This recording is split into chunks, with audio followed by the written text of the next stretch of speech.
After years of teaching business and entrepreneurship, I found that when guest speakers revealed the hardships and mistakes made throughout their professional and personal lives, it resonated with my students. That's when I thought, why not share these stories so that other entrepreneurs have access to the same insights for education and inspiration? I'm Cassmer Ward, and this is Influencing Entrepreneurs.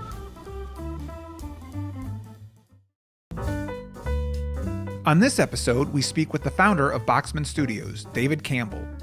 Boxman Studios is an experience-based brand who designs, fabricates, and activates modified shipping containers and purpose-built module structures for food service, experiential marketing, and retail. They've built iconic structures for clients including Chick-fil-A, Adidas, Porsche, Under Armour, Cliff Bar, and Facebook. So thank you very much for being here, David. Thank you for having me. Shipping containers. What gets you into the shipping container industry and says, you know what, this would be a great shop? Yeah. I usually joke it's a lot of drugs, but Yeah.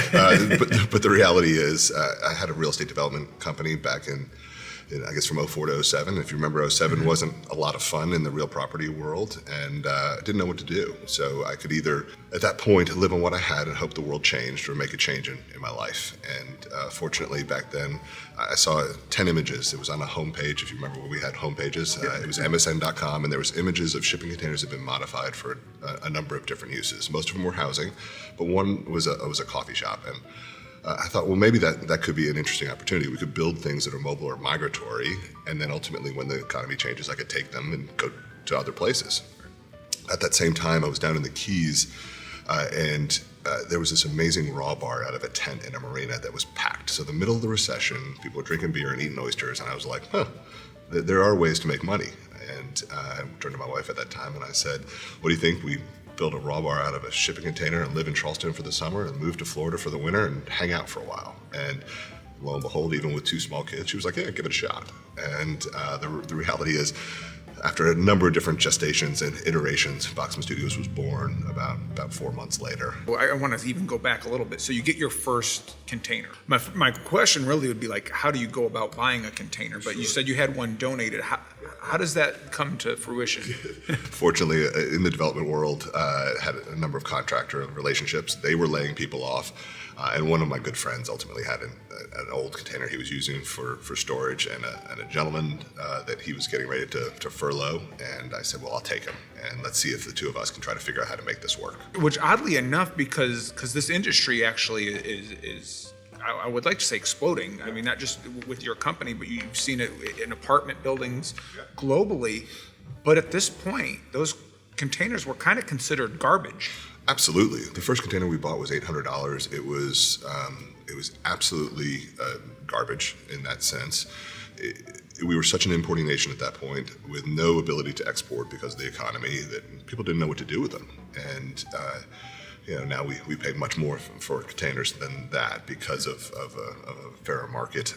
But the reality is that, yes, we were taking a product that had a zero useful life, barring maybe some storage, but there was a surplus there as well, and trying to modify it to a better use.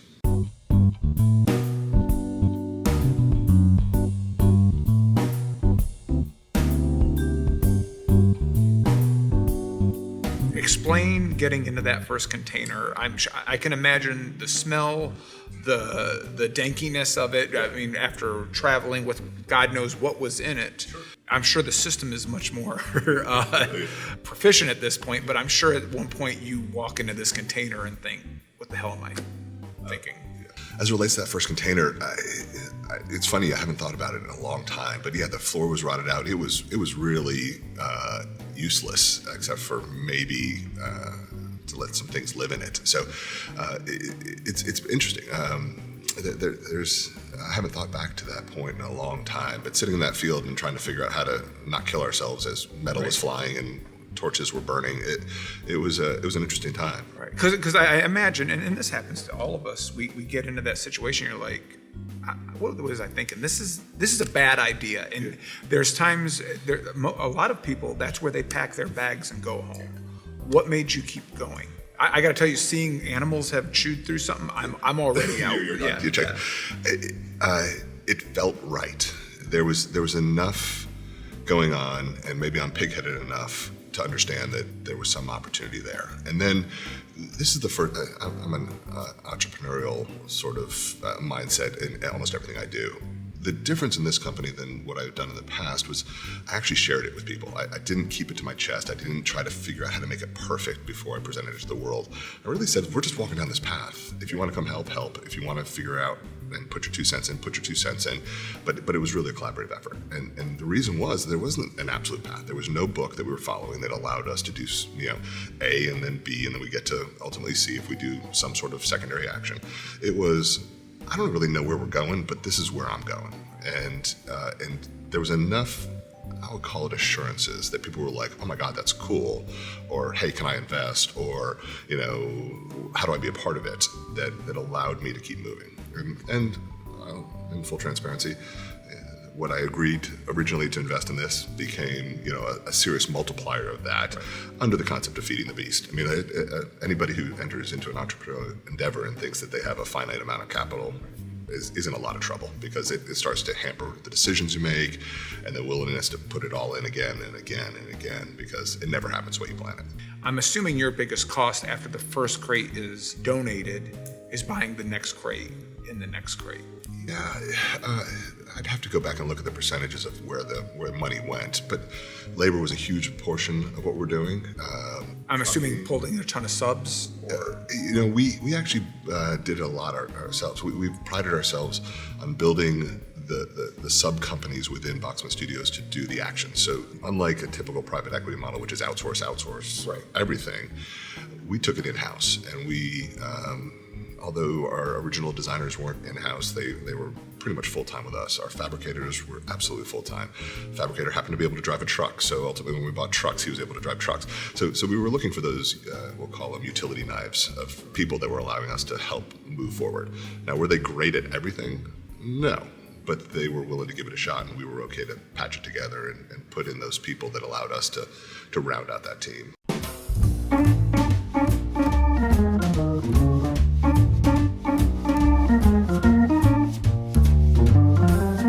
Instead of reselling containers, you're more of a design consulting firm than that. How does that start playing out? So we took the position that we're not pushing widgets. We're coming to the conversation where we're trying to solve solutions or solve problems for our clients.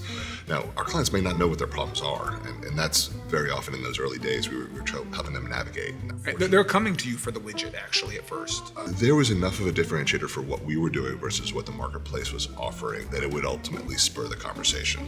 We were arguably one of the first companies out there with social media presence, because the company was changing so dramatically, so quickly, that there was no reason to do print media or anything that was very stoic or standard. Right. So we took the concept of educating our clients on what the possibilities were, and then starting that conversation to see where we could take that conversation. A lot of companies that are even in that next phase, how do you go about educating the public or potential clients in your market?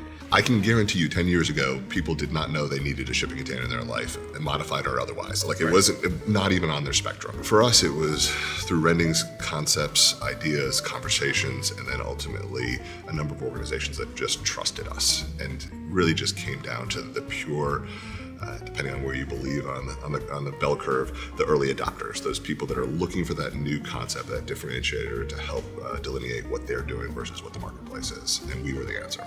So on top of that, the piece that we haven't even talked about is the environmental benefit from recycling these containers rather than them ending up God knows where.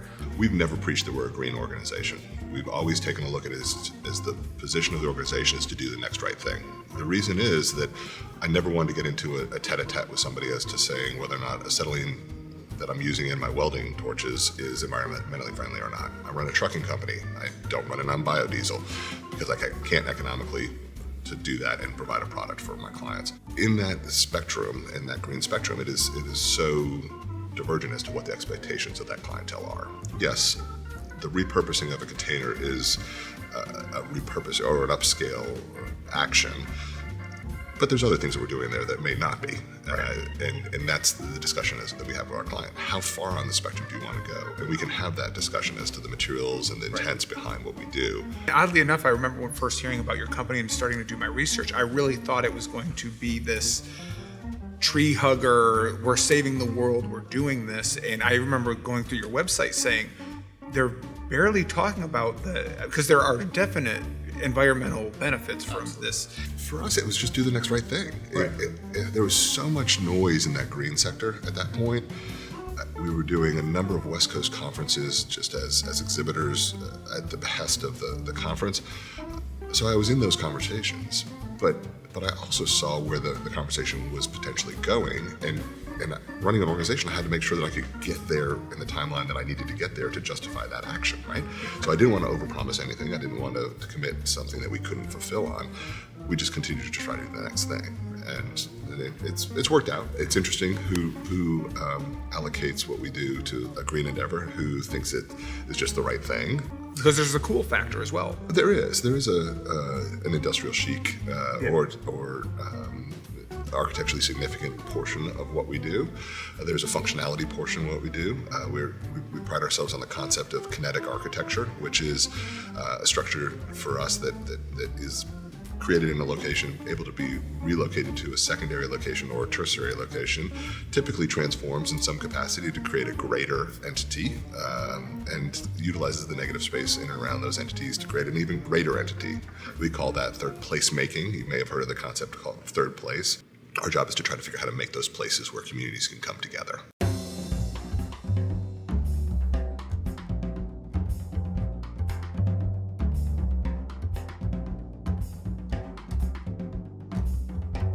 Let's talk about getting out there to the first client. So you're out there, you have your donated container at this point. How long does it take to get to that first customer? Always longer than you expect. Right. Especially when you're not going toe-to-toe in an industry that you're just trying to move the needle a little bit. When you're truly changing the way people are doing business, with the type of organizations that we were operating with, it took longer than expected. Full transparency.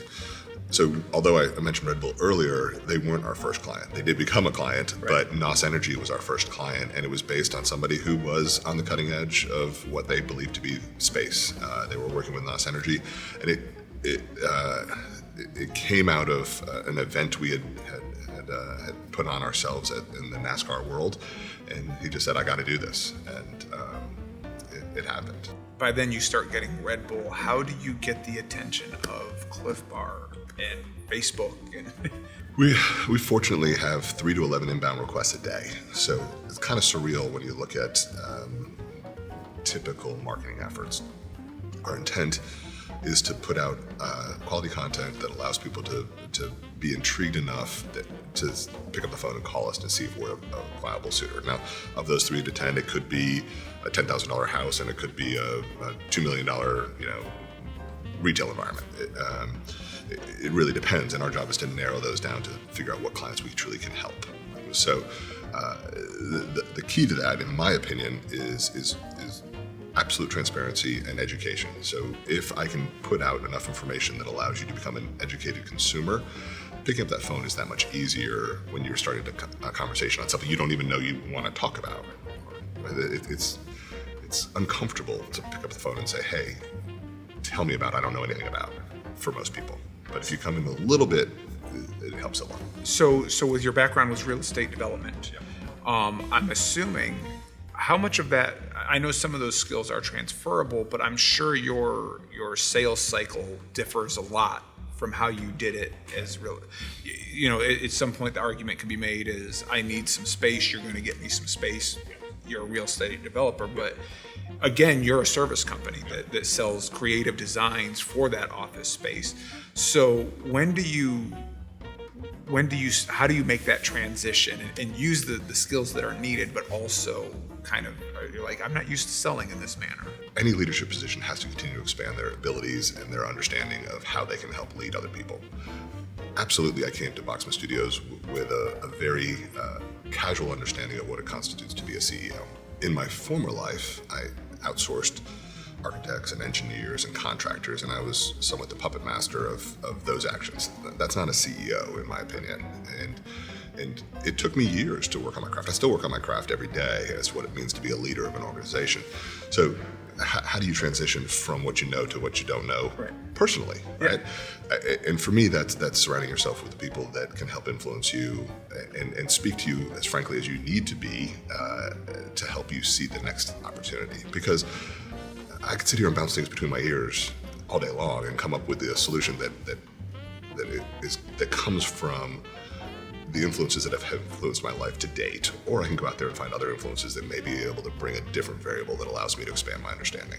Many of the concepts we're talking about today are not obtuse concepts. They're just packaged in some linear form that has worked for Boxman Studios. I've talked with some of the other entrepreneurs that have come in here. The family dynamic that comes in because you're managing and combining both at the same time. Oh, absolutely. So my wife doesn't work in the business, but she's obviously an owner of the business. The support network that you have both in the organization as well as in your personal life is paramount. If I couldn't imagine if I was coming home after 12, 14, 16 hours or at 2 o'clock in the morning, as we've talked to them before, had an additional pressure. I'm not doing that just because I need to do that. I want to do that. I'm doing that because I need to do that for that business. And the support that I have received is insurmountable. And I can't even quantify how much that's been as it relates to the success of Boxman Studios. What keeps you putting in the things that we complain about? What keeps you showing up day after day? For many leaders, it's absolute. This is what my purpose is and my goal is. If I tried to simplify that for this conversation, I would simplify it to a simple word, which I call betterment. And I joke that that's a Walmart word. The way I describe betterment is improvement through change, not through maintenance. So for me, I'm looking for that conversation that's allowing me to figure out that next level of change in my life, and then ultimately what I can share with others as it relates to being able to change their life. So for me, Boxman Studios has been a great success, a marginal success, whatever scale you want to consider it on. It is what it is. The reality is there's been a number of employees that are with me and have been with me for years. There's a number that have come through for short periods of time. And for me, one of the most prideful situations is when somebody comes back and says, "Hey, David, when we talked about this, I used this in this other business meeting." Or I've had people say, "I talked to my wife differently than I talked to her before I worked at Boxman Studios." Or I'm influencing my kids to do something different because of principles or concepts that we've imbued at Boxman Studios.